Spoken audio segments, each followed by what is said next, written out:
Good morning everyone, welcome back to my YouTube channel. Welcome to my YouTube channel, My English Journey. Today I will share storytelling. The story name is Never Give Up. So let's start. Once there was a small boy. He wanted to learn how to ride a bicycle. He tried for the first time and he fell down. He tried again and again. He fell. People around him started laughing. They said, "You cannot do it."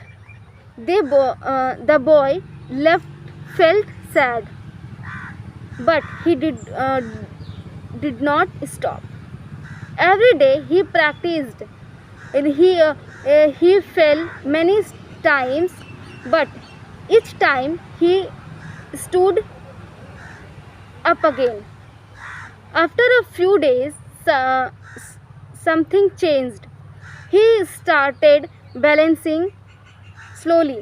He learned how to ride.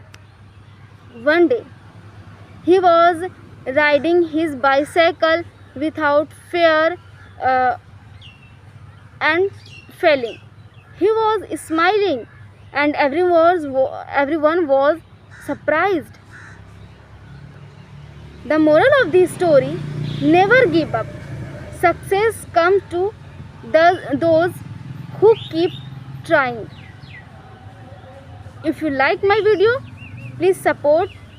Don't forget like, share and subscribe. Thank you for watching.